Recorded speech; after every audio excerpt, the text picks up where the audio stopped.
All right, thank you all for coming out today. We are Team B, and we will be presenting S&P Global, ticker symbol SPGI. So we recommend a buy of S&P Global with a current price of $434 and an intrinsic value price of $516, implying a 19% upside. S&P Global is a leading financial intelligence and data analytics company, helping businesses, governments, and investors make informed decisions and manage risk. They operate through 5 core business segments: ratings, market intelligence, Dow Jones indices, mobility, and commodity insights, providing credit ratings, data analytics, benchmarks, and industry forecasts worldwide.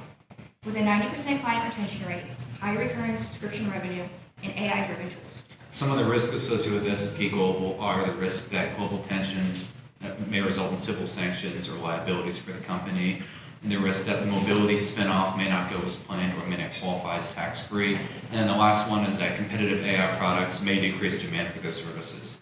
We don't believe this is an issue because 95% of their data is proprietary. And then moving on to the industry overview. They operate in the financial services industry that has a market cap of $21 trillion. As for the sub-industry, it is the financial data and stock exchange sub-industry, which has a market cap of almost $900 billion, and S&P Global makes up 4% of the sub-industry. Thank you, Tyler. Moving into the first point of our investment thesis. S&P Global's strength lies in the synergy across its 5 core business segments. They are all interconnected. Market intelligence supports ratings, which feeds into indices, while mobility and commodity insights enhance the entire ecosystem. S&P Global has shown that they can maintain revenue growth while also having an increase in expenses, particularly after the 2022 merger with IHS. Awesome. And moving into the second point of our investment thesis, we're going to talk about this buy opportunity amid a software sell-off. So as we've seen in early 2026, there's been a large sell-off of software stocks, kind of with market sentiment being that AI is going to be able to replace what these software companies do. It's not necessarily the case for S&P Global, because S&P Global is 44,000 employees. They are 5 multi-billion-dollar segments. And what they do is they sell data. We do understand AI is getting better. If you guys see a graph in the bottom right corner, they're talking about how AI will hallucinate. S&P Global is a multi-billion-dollar company who is working with other multi-billion-dollar companies. No financial advisor, no VP is going to want to go to their client and say, hey, my artificial intelligence agent made this mistake. They're going to want to be able to go and say, hey, if a mistake happened, it's on a human being. But we do understand that AI is getting better. We're not blind to it. S&P Global is not blind to it. So they do have these licensure agreements where they are selling that proprietary data to companies like Google Cloud, Amazon Web Services, and OpenAI, and some more.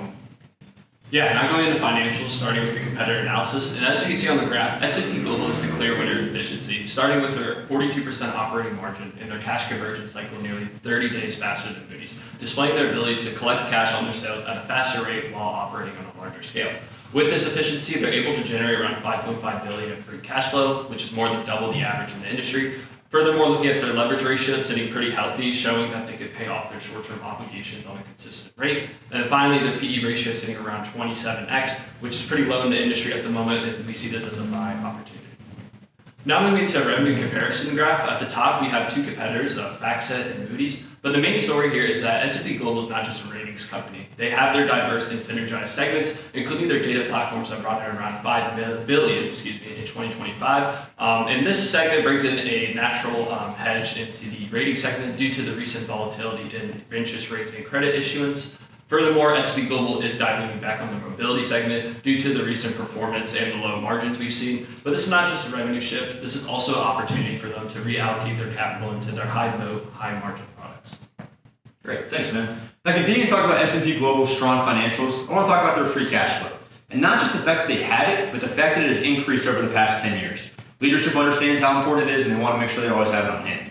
They're also a dividend king, meaning they've paid and increased their dividend over the past 53 years. And kind of their big money maker, right, we'll see these revenue versus operating expenses. Even throughout the IHS merger in 2022, they were able to maintain operating expenses to keep them steady while allowing their revenue to increase, and we only see improvement of that as their business synergy continues to improve. Yeah, thanks, Owen. So now let's get into our valuation. The first method that we chose to use to value S&P Global was a sum of the parts discounted cash flow analysis, and this is due to the slated sell-off of separation mobility in 2026. Some base case assumptions driving that are a 5-year average revenue growth rate of 8%, an EBIT expansion from 42% to 49%, implying 7% growth, an exit multiple of 19.5x, and a weighted average cost of capital of 11.3%. So this will bring us to our base case valuation of $526 per share. One thing that I wanted to note here is on our sensitivity tables in the top right, you'll see that even on some of our most conservative assumptions, we still believe S&P value is trading at a discount to its current price today. And then also, like Owen mentioned, this is an extremely profitable company. We see that to be something to continue throughout 2030 with their free cash flow conversion staying well above 100%. Getting into some pro forma projections for the separation mobility in 2026, S&P Global will be more concentrated with market intelligence and ratings making up roughly 70% of their revenue. But like Van said, this allows them to really focus on the segments of their business that operate extremely well together, that are hard to compete with, and that have high margins. Mobility was their lowest operating margin segment.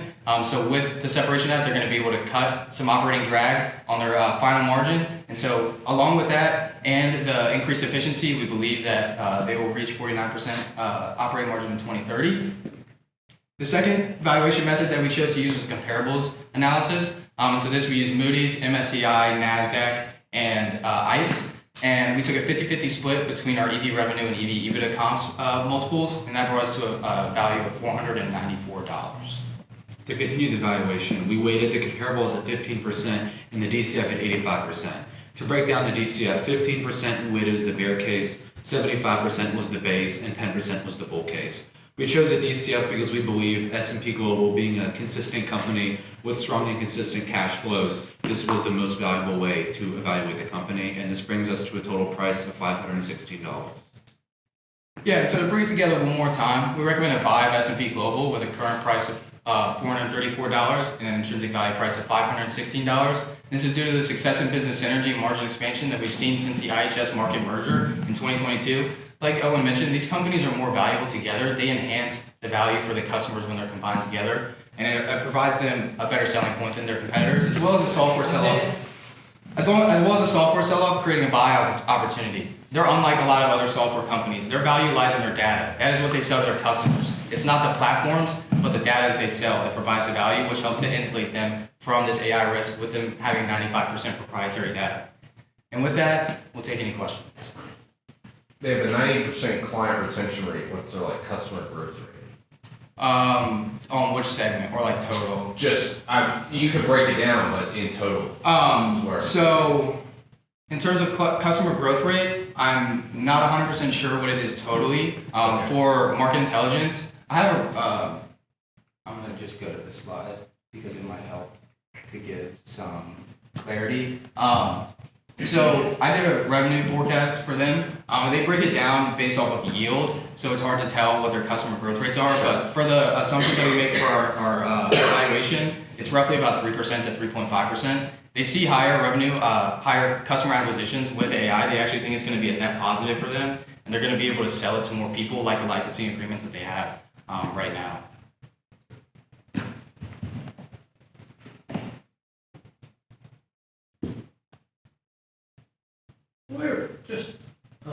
How has the stock done over the last few years, and where is it selling on a PE basis and a price earnings to growth rate basis compared to comparable companies? Yeah, I mean, before the dip, it was the PE ratio was a bit more to the 30s, mid-30s. So we've seen a recent dip in the past couple of months, but has slowly increased in the past, or slowly decreased in the past. But now we've seen a price jump recently in the last couple I'm of weeks. surprised it has such a low return on equity for a company with not a lot of debt, right? Yeah, they've actually recently added a lot of debt due to the IHS market merger.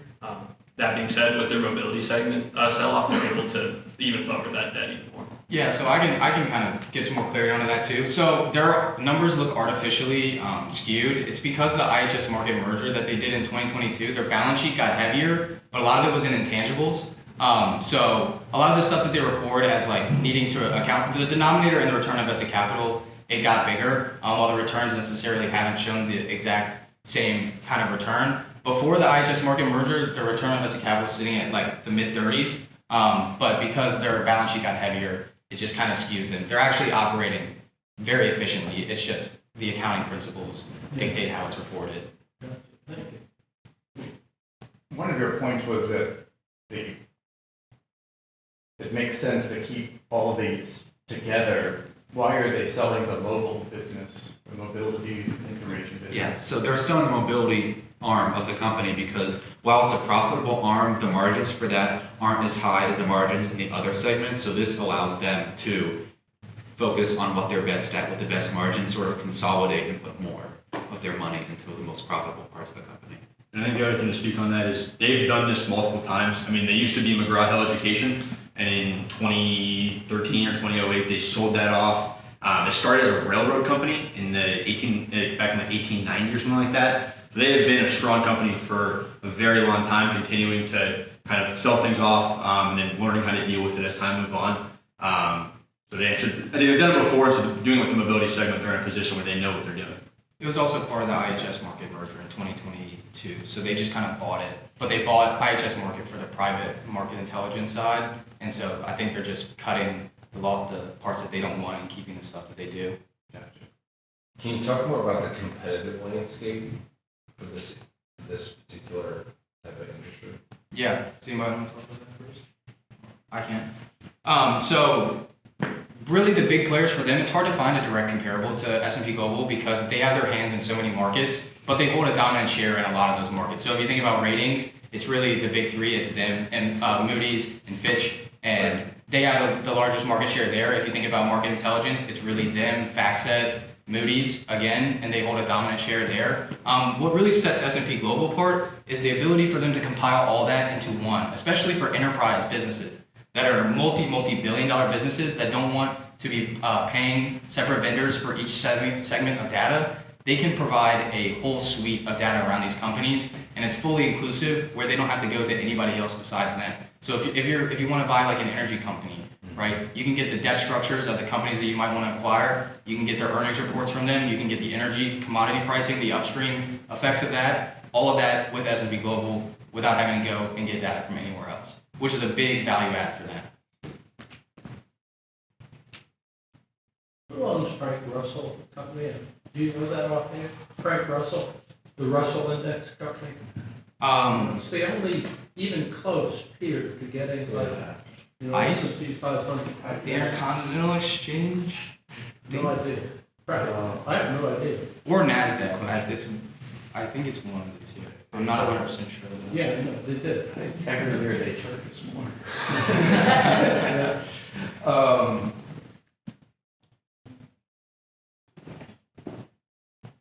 Did S&P try to buy MSCI, and is that a risk that they're going to buy something that is too big for them or bite off more than they can chew? I mean, I'm not sure about MSCI. I'm not sure. I don't know if you say no. I guess, yeah. So At least they didn't make press releases about it. And I think to talk about continuing to acquire, like that's something that they are going. I mean, with all of their market intelligence, they are able to perform all of those, tests and kind of structures of what would happen if we did this. So they are in such a great position to kind of understand what the future would look like if they were to acquire a company too big or too small, or how that would impact them. And I think that's why they're really kind of honing down all the specifics for even the mobility sell-off as well. What's the risk their barrier to entry gets eroded? Or barrier of like doing business? I'd say the risk, the barrier of entry is not that high because most. Well, I'm saying like they sell data, and that's like as y'all have said in Yeah. your research, that's one of their competitive advantages. What's the risk that gets eroded? I would say the risk as well because most of their data is proprietary, so they have to license it off to AI companies or anyone that wants it. Yeah.